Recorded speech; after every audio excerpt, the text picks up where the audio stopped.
Good evening and welcome to LWL Hartford. For those of you who are here for the first time, most have been here previously. LWL Hartford stands for Live, Work, Love Hartford, and its Knowledge Corridor region. Hartford is at the hub or at the center of the Knowledge Corridor region, which is the 20th largest market in the United States with over 2.77 million people. So it's comparable in size to Metro Denver, a little bit bigger than that, and a little bit smaller than Greater St. Louis, to give you an idea with respect to other national, with other metropolitan areas. I'm Peter DeMalle. I'm president and founding principal of Design Professionals. I'm an urban planner. We're a land development design firm engineering. We do projects mostly in the suburbs. I've done a couple in Hartford. I'm on the steering committee for this hallowed group. Also with me tonight, there are some other steering committee members. In the front, you can see Dr. Tom Swar. Maybe he can raise his hand or something. Thank you, Tom. He teaches at Yale periodically, and he's also a retired engineer working here locally. And Yanil Tehran, to his right, your right as well.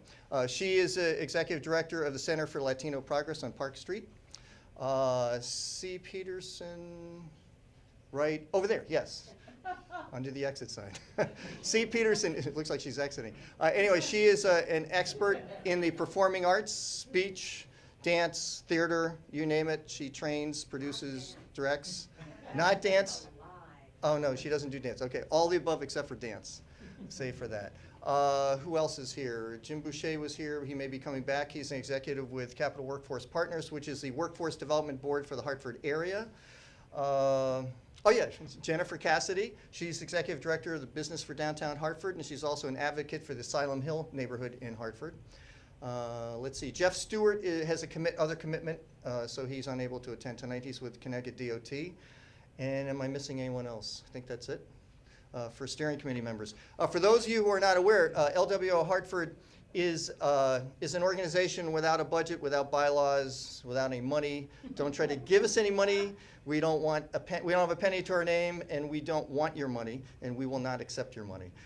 It's but a figment of your imagination, this whole organization. But we get together once a month. We've been doing this for about 5 years. In Hartford, typically in downtown Hartford, at a venue such as Spotlight Theaters, the Front Street Bistro, and the venue does donate the space to us. We don't have any money, so we can't pay for it. And even the speaker does it without an honorarium. Thank you very much, Suzanne, tonight. So we just get together once a month, and the purpose of it is to identify topics of interest, contemporary topics of interest to us with respect to the economic interests of the city of Hartford and the region, the Knowledge Corridor region around it. And so we are an advocacy group from that perspective. We have toured many, many facilities in this area, and often we'll go to the facility itself. For example, a recent development project, such as 777 Main. We're up on the 25th floor in a corner unit to see that great new residential community that was erected not too long ago and is full, to my understanding. And they're all full. So I'd like to talk a little bit about, before we introduce our guest speaker tonight, and it's dark in here. Oh, all full. Oh, yes, they are full.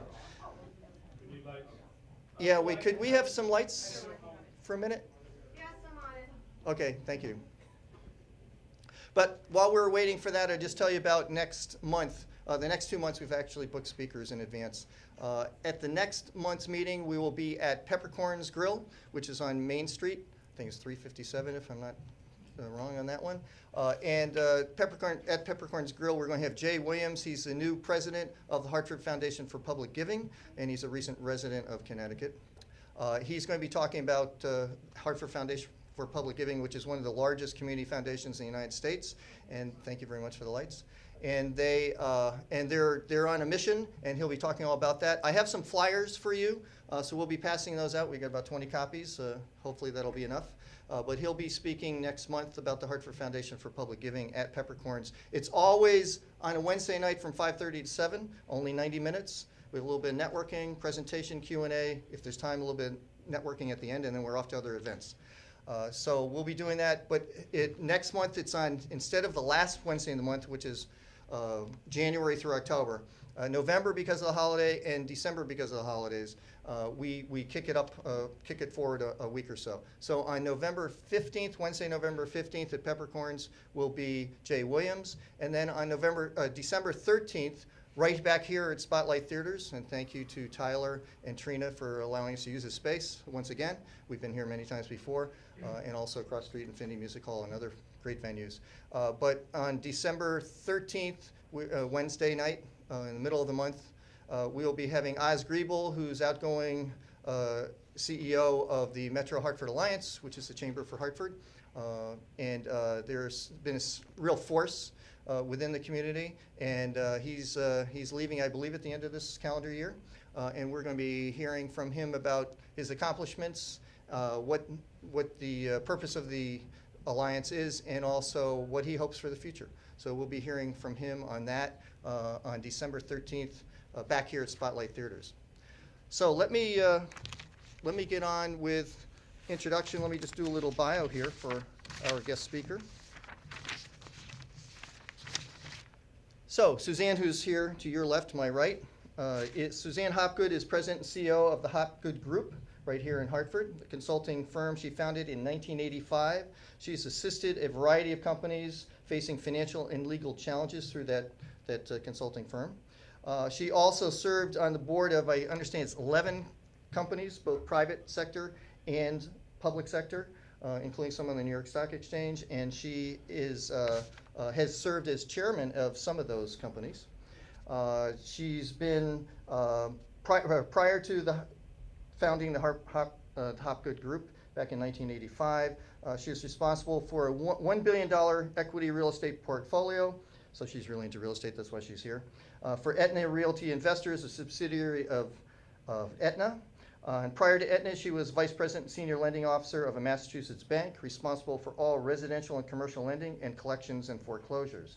She has a degree in business administration. She served on the board of the CBIA, which is Connecticut Business and Industry Association. She served as chair of the Hartford Economic Development Commission and is currently serving as a commissioner for the Hartford Redevelopment Agency and on the advisory board of Women Corporate Directors. So you probably all heard about what she's talking about this evening. Let me just tell you, she is here in her capacity as chairperson of the Capital Region Development Authority. And she's going to talk about what you've been up to. Lots of projects. Everything you see around you, virtually from this vantage point, everything you can see from here, CRDA has had a role in it, and a major role, financing it, planning for it, making things happen. In my opinion, the renaissance that we've been experiencing in Hartford is in no small measure due to what CRDA has been doing. So without further ado, let's please a round of applause for Suzanne Hopgood, chair of CRDA.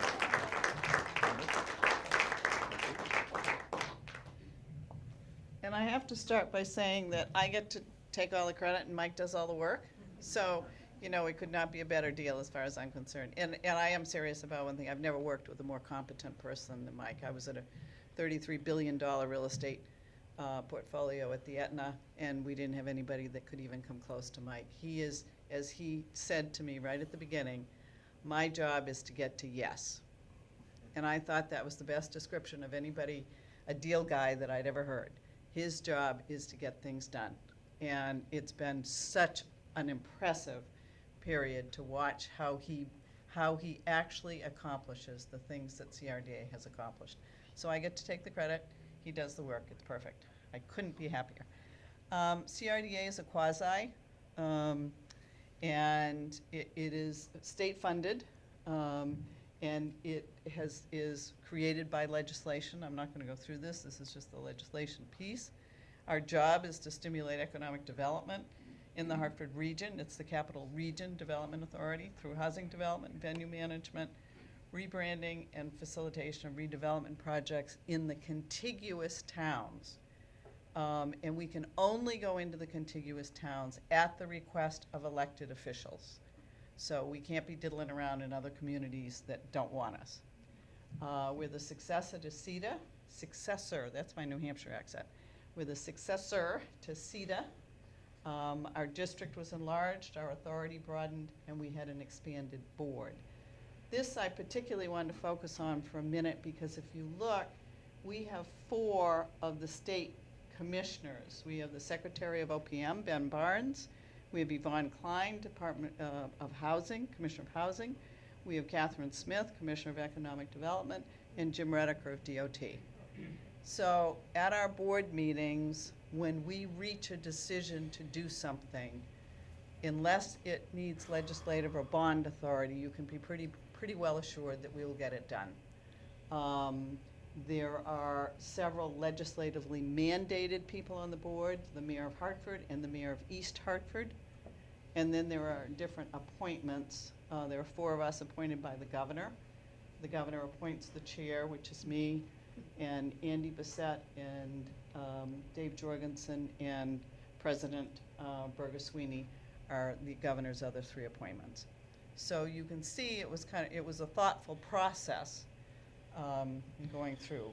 Our district goes from Park Street north to Clay Arsenal on the right, from the river to Forest Street west of Etna on the left. That's our housing district. We have a series of other districts. The Promise Zone is one, but that's the district we were originally legislatively asked to do housing in. I'm going to run through the housing slides just to let you know, let you see them, but I do want to get to a couple projects, XL being one, which has been a heart stopper over this last couple months for us, and also Pearl Street, because I think Pearl Street is indicative of a fairly major cultural change going on in the country and in the city, and it's a strong indication of some things that are living, both for living space and food, that are happening, which are fascinating, I think. So I want to get to that. I'll answer any questions you have along the way. Don't wait till the end, because I will have long since forgotten. Again, our jurisdiction, this is the projects that we have. Our investment is $300 million, or the total investment $300 million. That's without UConn. That's without the total investment from the state. So we are close to overseeing closer to $800 million by the time all the investment is considered that we oversee. We have a wonderful construction guy, Bob Saint, who knows more about construction than most construction people will ever know in a lifetime. So we're blessed with having him overseeing our projects. Our public facilities are 5. The Connecticut Open, the 4th one down, is in New Haven. We have authority to oversee sports venues throughout the state. So the state asked us to do that. So the XL Rensselaer Convention Center, and we are the largest.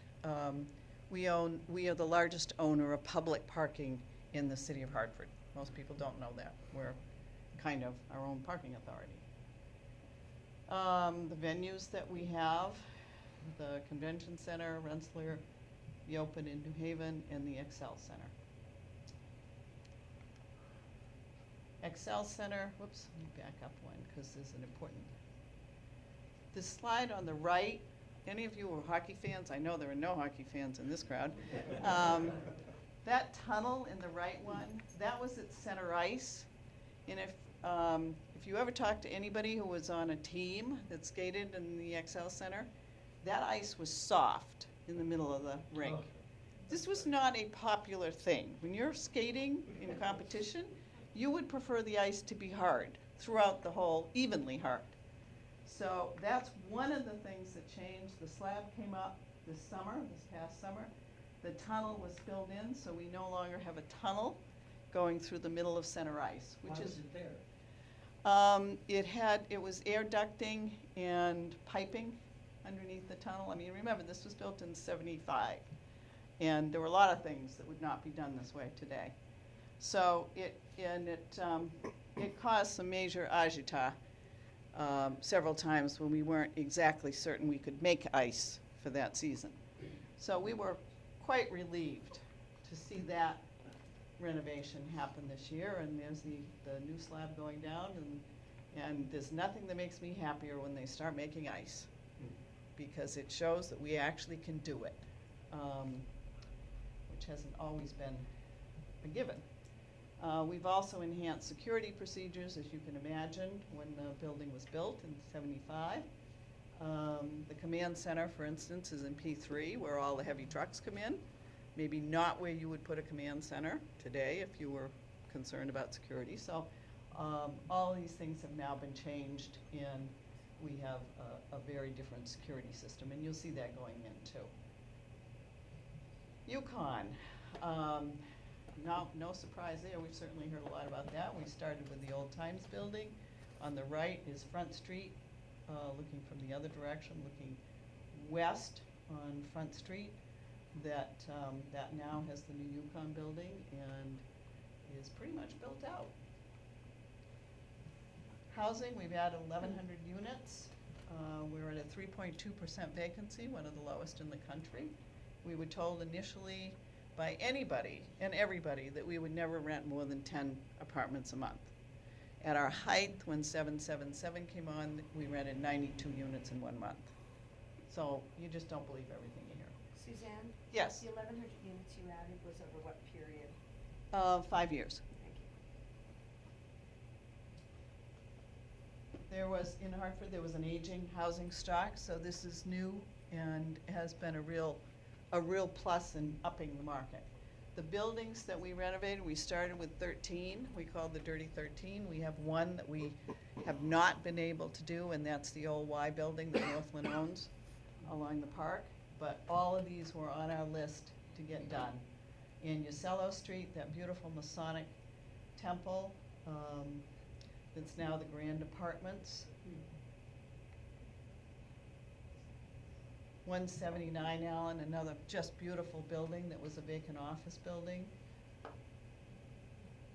done in 2015. 777 Main, vacant Bank of America building.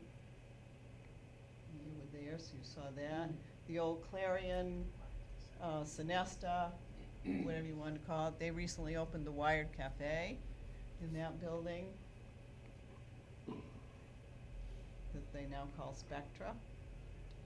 40 Elm Street, between Main Street and Pulaski Circle, which was a building that I tried to get something done for about 20 years. And it just is thrilling to see that now. It's only 6 units. 36 Lewis Street, which was a nightclub, if you remember. The Capewell building, which no one ever thought we were going to be able to get that done.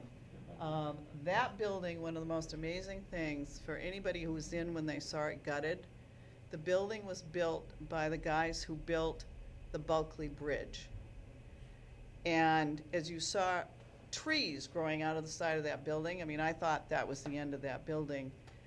The building was supported by the trusses that you would find in a bridge. When you looked up in that building, it was the most amazing thing you had ever seen in terms of the construction. So that building wasn't going anywhere.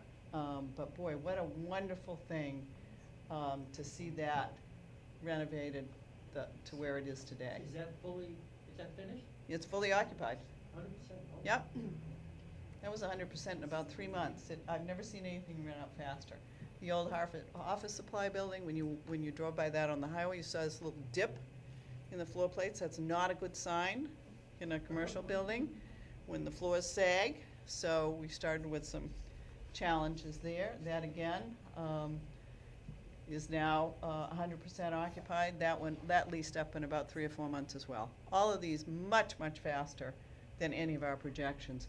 And the most interesting thing, when you go across the street on Capitol Avenue, there's a coffee shop, the Goldberger restaurant is there, Fire and Spice, and Little River Restoratives. These are all new in the last couple of years. That's a wonderful thing about the development piece. That's the end of this presentation in terms of oh, I can't put this down. I have to put this down, not that one. But I want to talk about Pearl Street, because Pearl Street to me is one of the most important projects we're doing. The 2 buildings, you see the scaffolding up on Pearl Street. The hazmat guys are in. Ooh, is that building? The developer offered to take us through the building. We respectfully declined the opportunity to walk through a building that the pigeons have been living in, and pigeons have been living in for a long time, and you know, every environmental disaster that you could ask for is in those two buildings. They're two separate buildings because one of them has historic tax credits, the other doesn't. But the units in that building will be 450 square foot studio, 450 square foot studio apartments. That's a different lifestyle that we're seeing countrywide. There will be Murphy beds, so they'll live a little bigger than 450 square feet. All of the units will have a combo washer dryer unit. This is fascinating to me. Now that group of people is the same group of people that's causing these little restaurants to pop up. Because chefs today, when you think about the people that are renting a 450 square foot apartment, they're not filling the kitchen with kitchen equipment. They can go out and get a good meal today. They can get a $10 burrito with fresh ingredients that is tasteful and flavorful. So they can either spend a ton of money outfitting a kitchen, filling it with food staples, shopping, prepping for dinner, cooking dinner, taking care of leftovers, or they can go a couple blocks away and spend $10 for dinner.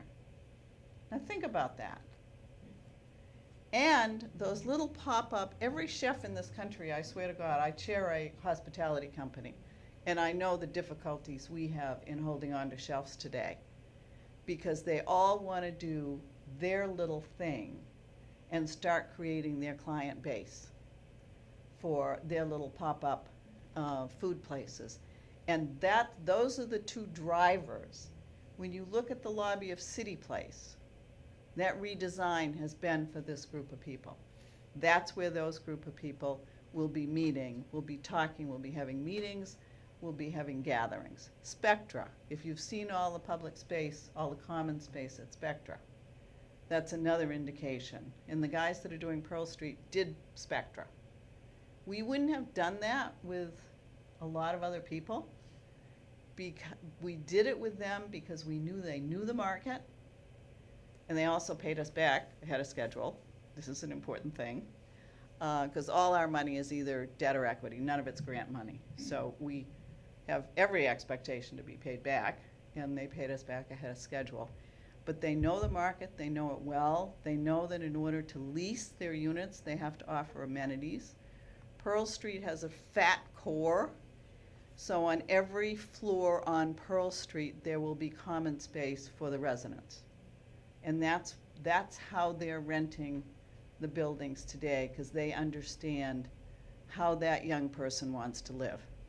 That, to me, is the most fascinating thing that we're doing in the city right now, is watching that cultural conversion that's happening throughout the country. That is a dramatic difference in how young people live. So that, I wanted to bring that up because we're also seeing that at the hospitality company that I chair. It's the other side of the same coin. It's the eating part of the living part that we're seeing here. So I think that was worth mentioning, and for us to keep an eye on. The other is the Excel Center, which has been a heart stopper. I mean, during this budget process, there are people in the legislature that are, feel differently. It depends on who you talk to, how they feel about the Excel Center. There have been times when we did not think we were getting any money at all, and that we have actually had to prepare a shutdown plan in the event that we had to close down the Excel Center, which for a facility that brings 600,000 people to downtown Hartford every year was about as terrifying as anything I could have imagined happening to the city. It really, in my opinion, negated all the work, everything you've seen here. It negated, and the downtown is so important to the region being able to attract business. corporations can't attract young people unless they want to live here.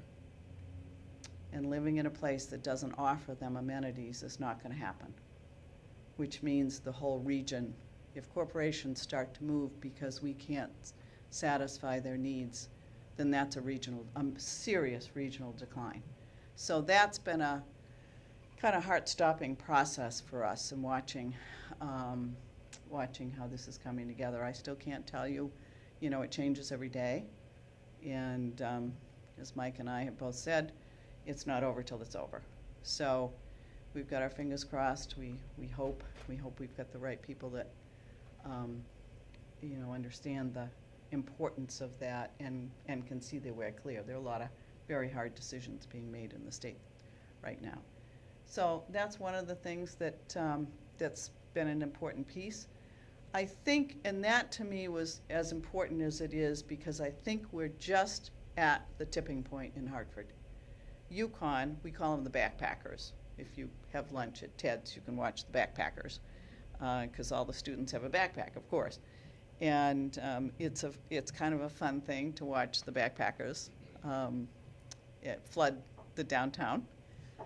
And in May, when we have 17 trains a day connecting us to New Haven for $8, that's a game changer. Those are two things that are permanent. So to me, those are the game changers that we're seeing in the city. They're dramatic, and they're permanent. And those are the things that I think are going to make a huge difference to us. We have an RFP out for Dillon. You've probably read that in the paper. There's going to be a public hearing where the people responding to the RFP will present. And we're really, really hoping that out of one of those comes a sensible plan to renovate Dillon, and we can get that underway as well. So that's kind of the 5 minutes that we've been spending on, that. Thank you, Suzanne. We're going to go to Q&A, but before we do that, Mike, hold your thought. Before we do that, I just want to recognize Gil Martinez is here from Hartford Public Access TV, sitting between the two Whaler guys. Have you ever seen that show? You know a little bit about it? I hope so. Yeah, yes. They have a great show. Been a guest on that once. So we're going to be asking if you could possibly use the mic. We have two mics, so that Suzanne doesn't have to repeat the question. So it'll come up on the tape. It'll be replayed or being played live. I'm not sure. Replayed? Replayed. Available on demand and stream. Available on demand and stream. So great. Okay, so why don't we open it up? Greg, you have a question? Use the mic, please. Suzanne, I'm wondering, what is your opinion about the pluses and minuses of the possible bankruptcy of the city of Hartford?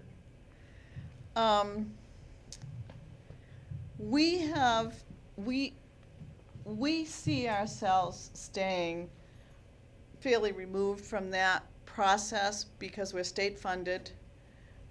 We are watching very carefully. We met with the bankruptcy guys that were here last week to ask them the impact on value and on lending, because that's what's important to us. They are giving Mike some statistics that show that values bounce back very quickly. The real estate brokers in town tell me that the market has already absorbed the concern. So we think that the market, as soon as a decision's made one way or the other, the market starts coming back up almost immediately. We're seeing the same level of interest from developers we're working with, because of course if we get the state funding that we think we might get, which is, it's not over till it's over again, then we're insulated from the city issues pretty much. So that's the good news. And we've added $1 million in grand list over the last years doing what we're doing, and we've added $1 million in permitting fees. So we see ourselves as kind of an engine to accelerate that process and helping the city get out. Of course, we'll take a big pat on the back for that if that happens. Susan, oh, here's the big question, Mike, right? Here's the toughest question of all. Uh-oh. Are you everybody ready? It's going to take a little explanation. Uh-oh. Short. I'm on the Board of Assessment Appeals. We had 1,200 appeals in a month. Much of the issues were that because it's state land, all your land, that your properties are paying based on pilot. That's not true, Mike. Many of them are. For only Front Street is state land. Well, That's many all. of the other projects. No, they're not. Mike, they're not. They're The developer, hotels, no, they're developer owned. Mike, all those are we're a lending agency. We don't own those, and they're not state owned. The state office buildings on Columbus Street that we did the renovation on, those are state owned buildings, but we had nothing to do with that other than managing the construction. Our buildings are not state owned. do the projects pay a lower rate, the 32% rate, versus the 70% rent of every other project? Yes, they do. That's a different question. That's a different question. That's a different The question, and I'll explain that if you'd like. The complaint of many owners of property in the city is that CRDA financed projects pay the homeowner rate versus the apartment rate, therefore making it very difficult to make new investment in non-CRDA. I'm just repeating what I've been told, okay, by a lot of these projects. Some hotels complain that the deals made by the city and CRDA make other investments in hotels and other properties very difficult, because they have to pay in 70%, and CRDA projects are handled differently. How do I explain that? I mean, I understand, I think I understand why, but how do I explain that? I'm a commissioner of Board of Assessment Appeals. When somebody comes in and says, I'm paying 70% on 70% of value, CRDA is paying a lot less. How do we explain that to them? That, and by legislation, because when the first apartment building we went to underwrite, we needed, and I can't quite remember the tax rate, but we needed something like 5 months of rent to pay the taxes. You can't get a loan. You can't pay expenses for that. So we went to the state. We have state legislation that our properties pay the residential rate, whatever that residential rate is. If the residential rate went up to 70, that's what they'd pay. But we pay the residential rate because we couldn't do deals at all, period, because of the tax rate. That, of course, is the inherent problem in the city that we couldn't fix. So we had to do what we had to do to be able to do development. But our properties, but I do want to go back, our properties are not state-owned. Front Street is state-owned property, that's all. All the other properties that we have invested in are developer-owned. But they are under that state legislation that if we put money in, it is at the residential rate. Susan, hi. This is a quick question, and I may be wrong in this, but I'm under the belief that the reason why so many of the buildings that are going up new as residential are rentals is because of the, I don't know, the funding they can get or the tax breaks or whatever it is, as opposed to homeowners, as opposed to condos or co-ops. So I wanted to ask, that may not be exactly accurate, but I wanted to ask your insight into the development of properties that won't be rentals but will be owned, and or conversion maybe expected, or supposed conversion of some of those like 777s or something as time goes on. We are doing a condo project on Asylum Street, 8 units. It's a tester for us. The bigger problem with condos is not the legislation or the market. The bigger problem with condos is bank financing. Because of some changes in bank financing regulations, banks have to hold, for the most part, and this is a gross simplification, have to hold the loans that they do on condominiums as opposed to selling loans that they do on anything else. So the bank financing, you have to have, like in this case, we're doing 8 units. The bank has given a commitment that they will do 5 of the 8 units, which allows us to do them. Now you can imagine with a building in 100 units, now you're not going to get a bank to say they're going to hold 50 units of 100 or 60 units of 100. So the real issue with doing condominiums is bank financing. unfortunately. Yeah, I said taxes, I guess that's kind of what I meant, but do you foresee some conversion of some of the rentals then going forward after that? It's not an issue anymore? Some of that, if there's a conversion that's gonna happen, some of it depends on the financing pieces. Because, for instance, 777 has 6 sources of funding. So all of them have to have funding requirements that would allow that to happen, and we're not in control of that. Okay, over here. Could you say a little bit more about the timing and content of the mass transit expansion? It's supposed to be up and running in May of this coming year, with 17 trains a day. And we are terrifically excited about that. I mean, transportation is key to any city, and I know that the people in development services are already talking to people in New York and New Jersey and saying, why would you be here with really, really expensive space when you can be a train ride away and have your employees and your back office space in Hartford? Why are you doing that? So it gives us an economic development opportunity that we have not seen before. That's huge for us, in my mind. That's a game changer. Other questions? Pete? Hello, Zan. Question about the New York Rangers, their lease is up, and. I noticed that, yes. I think in December, at the end of the year, if there's nothing in stone, they could possibly move. So this is a catch-22 for us whaler guys, because one of the things we get from many people in the suburbs and within Hartford is like, I would go to the games, it was more Hartford-centric, it's, they don't feel like it's their team and that sort of thing. So, but on the other hand, as you said, the 600,000 people, the Wolfpack do bring in 160,000, 170,000 over 38 days, so that's almost like a third of that punch. So, do you see anything moving on that front? Are they gonna stay? Are they gonna go? We're not sure which way the wind is blowing on that. We have a number of discussions we're having right now that nobody wanted to have until they knew what was going to happen with the budget. I mean, if we're talking about closing down the Excel Center, we're not going to be talking about, extending the Wolfpack contract or extending the Yukon contract, or So we have been at a dead stop for a period here while we had a better understanding of where we were.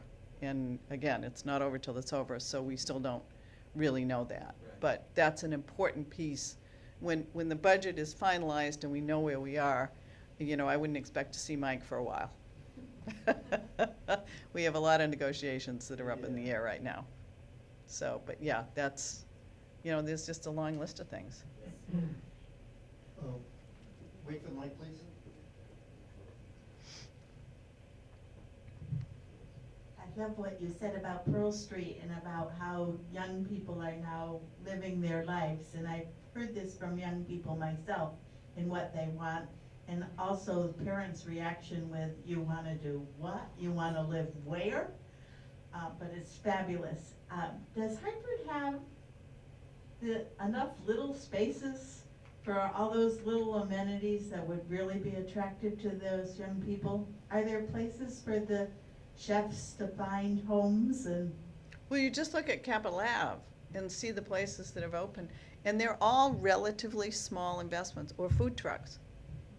It is not, they can raise the money from their families, many, many cases, to get a food truck. And then they start building a business. You have the best tacos in the world, and you see some of the food trucks with a line of 40 people. So they start building that business as individuals, and that's how people are eating. It's fascinating to me to watch, and you can imagine at the hospitality company, this is our every board meeting. We have very lengthy discussions about the changes. And also, when you look at like the new Starbucks off City Place, they come in groups, 2 and 4 tops in restaurants. We're not seeing the demand for them. We're seeing the demand for 6, 8, 10, 12 tops.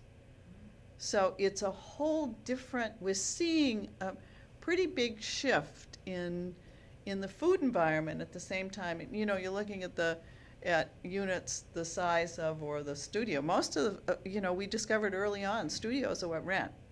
They want to pay lower rent and they don't want a roommate. They'll do the 2 bedrooms if they need to, for the same reason, but they'd much rather live alone, and they use the dishwasher for a file cabinet. Right. So that's kind of, Linda? Suzanne, can you talk a little bit more about Dillon Stadium, what you're looking for in the RFP, when the responses are due, and when we might see the hearing where we can hear more? The responses are in. I think they're trying to schedule a hearing now, a public meeting now. There's a requirement that it be available for community, that it can't be, it's not a sole use facility. So, and obviously investment. So there's a series of pieces to the RFP. I think the RFP is on our website, if I remember. I must admit I have not read it yet, so I can't, I'm not as knowledgeable about that. Bill? I'm curious about that you talk about people wanting to live alone and eating out. Who's paying them? And what are the demographics of this apparent surge in demand for these not inexpensive places? When we first started at CRDA, one of the things that was very clear to me, there were a couple people that spoke right at the beginning, our first meeting, and said, do not build apartments for today's tenant. It is not who we're going to have. First of all, there's a big changeover that's going to occur age-wise in the state. So the new employees you see in the state, as people retire and new employees come in, they're going to have different needs. Don't build for today's tenant. Secondly, the corporations, every one of them, and we've had the major corporations on our board, every one of them said, we need a space, we need a downtown where we can attract young people. If we can't attract young people, we can't stay in Hartford. That, we heard that loud and clear, because that's our business base, that's our financial base. And I think something like 78% of the grand list is from downtown. So, that's our tax base. So Spectra can give you the numbers. They've done a terrific job in tracking where they're getting people. 2/3 are from out of the region, and I may have this just a little bit off, but not much. 2/3 are from out of the region, half of them are from out of the country. That's fascinating to me. So they're out of state, out of country, and 1/3 of the remainder are from out of the city. Because we were tracking this very carefully. We didn't want to hear that somebody moved from 55 Trumbull to 777 Main. We weren't in the business of shifting tenants from one existing building to a new building. That's not what we were trying to do. So we tracked this very carefully at the beginning, and we are bringing in new people. And that is the best news of all. It's a completely different group of people than we're used to. And someone said to me, well, I don't know anybody who would live in a 450 square foot apartment. And I said to them, you're probably right, you don't. But, hang out at Goldberger and you'll probably meet some. So. My niece, by the way, lives in Manhattan in an apartment that size, and I've never visited her, and I've never been invited to stay overnight. You're unlikely to be invited to stay overnight. Hi, Suzanne. I would like to hear a little more about the corners of Park Street and Main Street. I know there was an RFP out, but I haven't heard any progress have been made. Developers have been proposing. I would like to know because that's the link with the communities, and it's been abandoned for as long as I've been going to Park Street, over 20 years. So yes, that's been. That actually brings up a bigger project, because the state has turned over control of the Bushnell lots on Capitol Avenue, the state-owned lots, to us. And we've been working to try to develop a plan that connects from the Bushnell to Park and Main and make that one area. Park and Main, I think, is before Hartford Redevelopment. I know they had a hearing last night. I was going to go, and then something came up. at home that I couldn't go last night because I wanted to hear what the latest discussion is. Hartford Redevelopment Agency has to deal with that first, with some issues they've got in front of them. So that has to happen first. There's a number of things that are in the works for that before we can become more involved. But that area of linking from the Bushnell down Hudson Street and to Park and Main, that should be one area. These shouldn't be separate, isolated blocks. And we're very, very keen on that. You know, Angel Arcee is all over that, as are a number of people, and we would, that's very high on our list. And again, that depends on funding. So I hope Angel had a strong voice in getting us some funding for that. Hi, Suzanne. Actually, that was my question about the area around the Bushnell and those flat parking lots. I guess, do you have any other information on that? We're working on plans. We're working with Conover on 55 Elm, because they own some of those parcels as well. And so incorporating all of that into a plan makes the most sense. But those should not be parking lots, obviously. That's terrific development space. It's going to take some creativity like everything else. And for us, that's a newer project because that's a strategic project and it's new construction, as opposed to us being operating more like a bank. It's both Park and Main and the Bushnell lots are more strategic in their focus and our new construction. So it takes a different kind of planning process for us. Just about you mentioned it earlier, the former Y, that piece of property right on Bushnell Park, Yes. Northland. What's the latest on that? Northland owns it. And so we can't encourage them to. Well, we can encourage, them, but that's about it. Encouragement. Encouragement's about it. Yep. Have you heard from developers, prospective developers, with respect to the Hartford line, the new commuter rail line serving Metro Hartford, Springfield, New Haven, the Knowledge Corridor, as to whether or not demand should be increasing in downtown Hartford for housing, or for office space for that matter, because people will be able to commute via the train instead of being in congested traffic in their automobile? There's a lot of interest and a lot of people putting their head, scratching their head and saying this could work for us.